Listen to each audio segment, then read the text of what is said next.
Last video में हम लोगों ने इलेक्ट्रोस्टैटिक्स के बारे में पढ़ा था। आज हम लोग इलेक्ट्रोस्टैटिक इंडक्शंस के बारे में पढ़ेंगे कि इलेक्ट्रोस्टैटिक इंडक्शन क्या है। इलेक्ट्रोस्टैटिक का मतलब जो है वो ये होता है कि इलेक्ट्रिकल चार्जेस एट रेस्ट। इसका मीनिंग हम लोगों ने लास्ट वीडियो में देखा था कि इलेक्ट्रिकल चार्जेस एट रेस्ट। और इंडक्शन का मतलब होता है इंड्यूस कराना, किसी चीज़ में कुछ पैदा कराना, इंड्यूस कराना। लेट्स से कि आपके पास कोई एक चार्ज ऑब्जेक्ट है, ये एक चार्ज ऑब्जेक्ट है। अगर आप इस चार्ज्ड ऑब्जेक्ट को किसी न्यूट्रल ऑब्जेक्ट के करीब लाएं, लेट्स से कि ये एक न्यूट्रल ऑब्जेक्ट है जिसके ऊपर कोई भी चार्ज नहीं। अगर आप इस चार्ज ऑब्जेक्ट को इस न्यूट्रल ऑब्जेक्ट के करीब लाते हैं,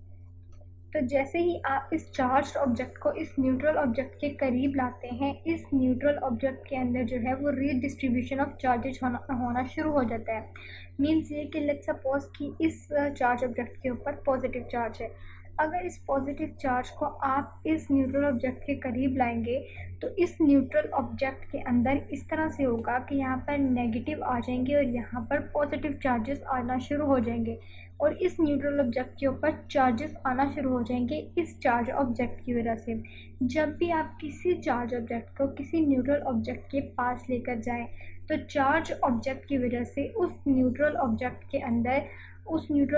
अंदर दो पोर्शंस हो जाते हैं। आधे पोर्शन में जो है वो एक किस्म का चार्ज आ जाता है और दूसरे पोर्शन में जो है वो ऑपोजिट चार्ज आ जाता है। तो इसे हम लोग कहते हैं कि चार्जेस इंड्यूस हुए हैं। इलेक्ट्रोस्टैटिक का मतलब ये है कि इलेक्ट्रिकल चार्जेस जो कि या तो पॉजिटिव हो सकते हैं या नेगेटिव चार्जेस हो सकते हैं। इलेक्ट्रिकल चार्जेस और वो रेस्ट पर होते हैं, इसलिए हम लोग कहते हैं इलेक्ट्रोस्टैटिक। इंडक्शन चूँकि ये इंड्यूस हुए हैं, तो इसलिए हम लोग कहते हैं कि ये जो फिनोमिना है इसे हम इलेक्ट्रोस्टैटिक इंडक्शन कहते हैं।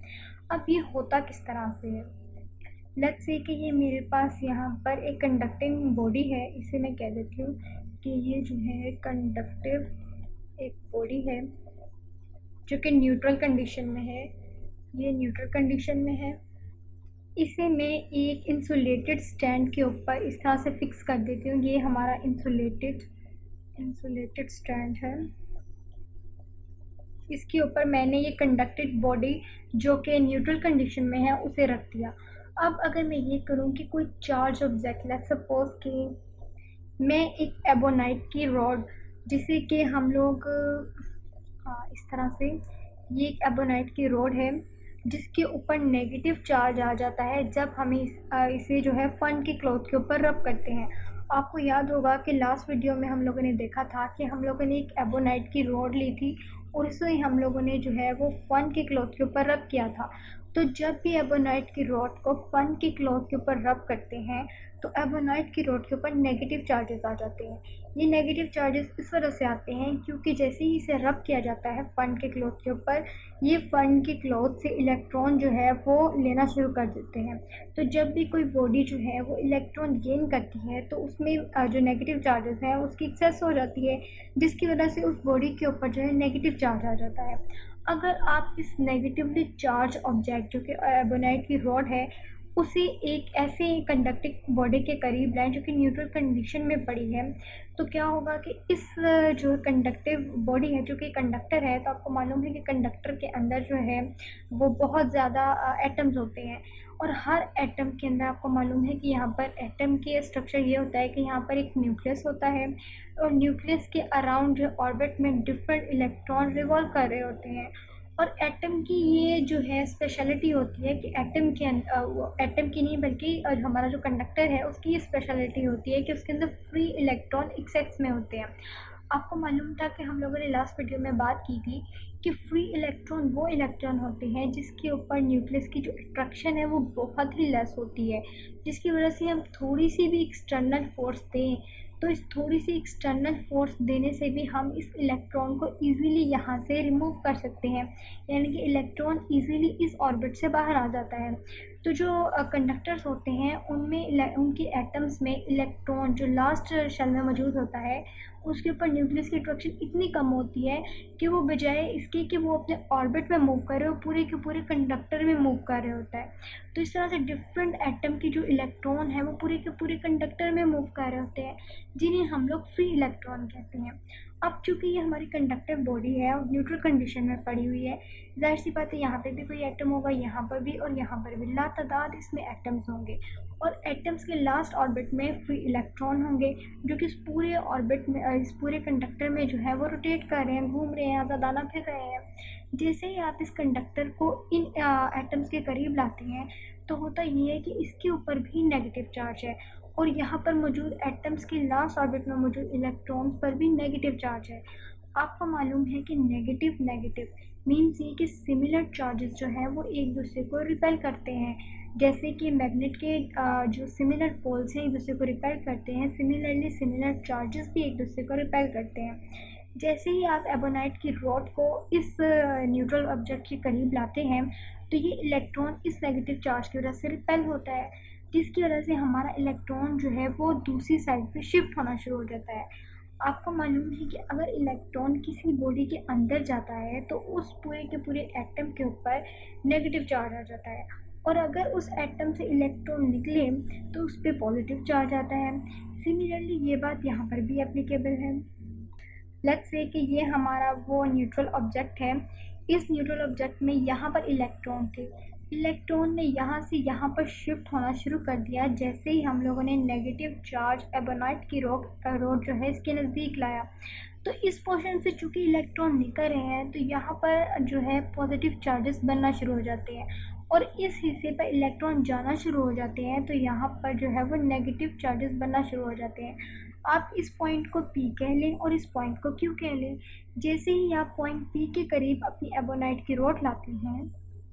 तो नेगेटिव चार्जेस होने की वजह से इलेक्ट्रॉन जो है वो Q साइड पे शिफ्ट होना शुरू हो जाते हैं, जिसकी वजह से Q साइड पर जो है नेगेटिव चार्ज आ जाता है और P साइड पे पॉजिटिव चार्ज आ जाता है। और ये प्रोसेस उस वक्त तक चलता रहता है जब तक कि आप एबोनाइट की रॉड को इसके नज़दीक रखते हैं। जैसे ही आप एबोनाइट की रॉड को इस न्यूट्रल ऑब्जेक्ट से दूर कर लेते हैं तो ये इसमें जो रीडिस्ट्रीब्यूशन ऑफ चार्जेस हैं या इसमें ये जो इलेक्ट्रोस्टैटिक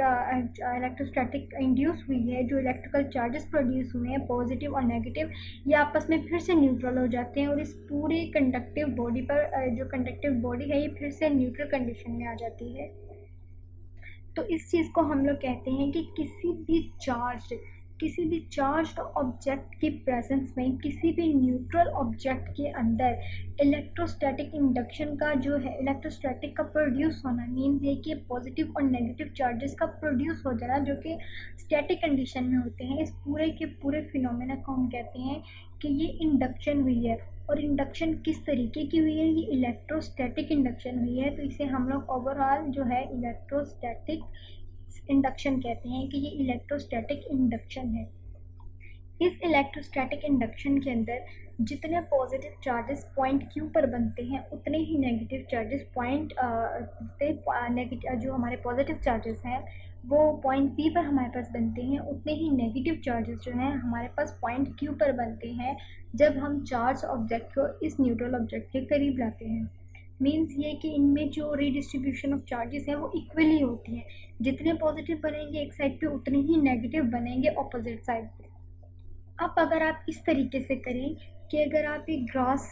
ग्लास रॉड है, लेट्स से कि हमारे पास एक ग्लास रॉड है, और आपको मालूम होगा कि लास्ट वीडियो में हम लोगों ने ग्लास रॉड को जो है वो सिल्क के क्लॉथ से रब किया था, तो ग्लास रॉड के ऊपर पॉजिटिव चार्जेस आ जाते हैं क्योंकि जब इसे सिल्क के क्लॉथ से रब करते हैं तो सिल्क के क्लॉथ में ये इलेक्ट्रॉन यहाँ से यहाँ पर शिफ्ट हो जाते हैं, जिसकी वजह से इस बॉडी पर पॉजिटिव चार्जेस आ जाते हैं और सिल्क के क्लॉथ पर नेगेटिव चार्जेस आ जाते हैं। अगर अब मैं ये कहूँ कि मैं इस पॉजिटिव चार्ज रॉड को, लेट्स से मैं ये कहती हूँ कि ये पॉजिटिव चार्ज ग्लास रॉड है, ये पॉजिटिव चार्ज ग्लास रॉड है,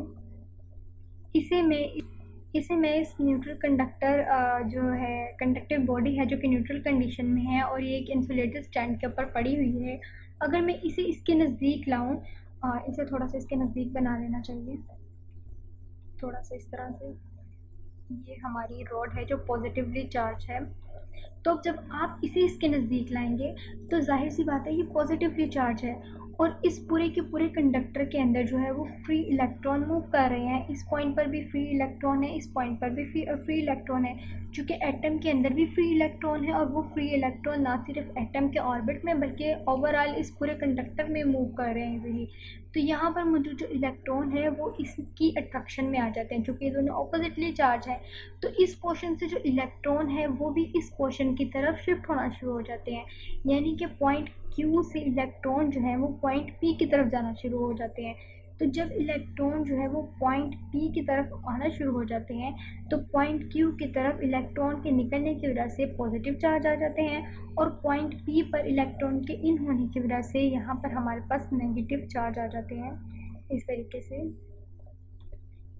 से यहाँ पर हमारे पास नेगेटिव चार्जेस बनना शुरू हो जाते हैं। मीन्स ये कि आप जो भी चार्ज ऑब्जेक्ट किसी भी न्यूट्रल ऑब्जेक्ट के पास लाते हैं, उस चार्ज ऑब्जेक्ट के लिहाज से उस न्यूट्रल ऑब्जेक्ट के ऊपर हाफ पोर्शन पे पॉजिटिव चार्जेस बन जाते हैं और हाफ पोर्शन पे नेगेटिव चार्जेस बनना शुरू हो जाते हैं। जिस तरह से इलेक्ट्रोस्टैटिक इंडक्शन है, इसी तरह से यहाँ पर हमारे पास एक कंडक्शन ऑफ चार्जेस होता है। एक और टर्म है जिसे हम लोग कहते हैं कि conduction of charges. Conduction of charges थोड़ा सा इलेक्ट्रोस्टैटिक इंडक्शन से डिफरेंट है। वो इस तरीके से कि अगर आप किसी चार्ज्ड ऑब्जेक्ट को, लेट्स से कि ये आपके पास एक चार्ज ऑब्जेक्ट है जिसके ऊपर लेट्स से कि पॉजिटिव चार्जेस हैं, अगर आप इस पॉजिटिव चार्ज ऑब्जेक्ट को किसी न्यूट्रल ऑब्जेक्ट के पास लाएं तो इंडक्शन में ये होता है कि लेट्स से कि ये आपका न्यूट्रल ऑब्जेक्ट है। जब इंडक्शन होनी हो चार्जेस की, तो ये इंडक्शन ऑफ चार्जेस उस सिचुएशन में होती है जब आप किसी चार्ज ऑब्जेक्ट को किसी न्यूट्रल ऑब्जेक्ट के पास लाएं और चार्ज ऑब्जेक्ट से जो है चार्जेस ट्रांसफ़र होना शुरू हो जाएं, ट्रांसफ़र इनटू न्यूट्रल ऑब्जेक्ट। जो चार्जेस हैं वो चार्ज ऑब्जेक्ट से जब न्यूट्रल ऑब्जेक्ट में ट्रांसफ़र होना शुरू हो जाते हैं तो इसे हम लोग कहते हैं कंडक्शन ऑफ चार्जेस, और ये उस वक्त तक होते रहते हैं। मीन्स ये कि अगर इसके ऊपर काफ़ी ज़्यादा चार्जेस हैं तो जब तक इसके आधे चार्जेस यहाँ पर ट्रांसफ़र नहीं हो जाते, ये कंडक्शन ऑफ चार्जेस का प्रोसेस होता रहता है। यानी कि किसी चार्ज ऑब्जेक्ट को किसी न्यूट्रल ऑब्जेक्ट के पास लाया जाए और उस चार्ज ऑब्जेक्ट के आधे चार्जेस उस न्यूट्रल ऑब्जेक्ट पे चले जाएँ, उस चार्ज ऑब्जेक्ट पे जो भी चार्ज हो, नेगेटिव हो या पॉजिटिव हो, तो वो पॉजिटिव चार्जेस या नेगेटिव चार्जेस जब आधी तादाद में न्यूट्रल ऑब्जेक्ट में शिफ्ट हो जाते हैं तो इसे हम लोग कंडक्शन ऑफ चार्जेस कहते हैं। इसके अलावा आप इसे इस तरीके से भी समझ सकते हैं कि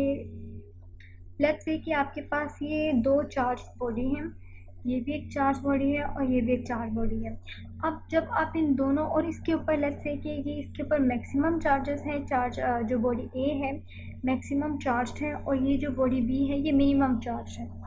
ये मिनिमम चार्ज है। जब आप इन दोनों बॉडीज़ को कंटेक्ट में लाते हैं, आपस में मिलाते हैं, तो इनमें ट्रांसफॉर्मेशन ऑफ चार्जेस स्टार्ट होना शुरू हो जाता है, और चार्जेस उस वक्त तक ट्रांसफ़र होते रहते हैं जब तक कि इनमें एक इक्विलिब्रियम स्टेब्लिश ना हो जाए। और चूँकि इसमें इलेक्ट्रोस्टैटिक्स चार्जेस जो है, इलेक्ट्रोस्टैटिक्स मीन्स ये कि इसमें इलेक्ट्रिकल चार्जेस जो कि रेस्ट की हालत में है वो ट्रांसफ़र हो रहे हैं, तो जब तक वो ट्रांसफ़र होते होते इक्विलिब्रियम की स्टेट में नहीं आ जाते, ये जो हमारा प्रोसेस है ये कंटिन्यू रहता है। और जब इन दोनों में चार्जेस जो है वो इक्वली ट्रांसफ़र हो जाए, दोनों में चार्जेस की जो अमाउंट है, जो उनकी स्ट्रेंथ है वो सिमिलर हो जाए, तब हम कहते हैं कि इसमें जो इलेक्ट्रोस्टैटिक इक्विलिब्रियम है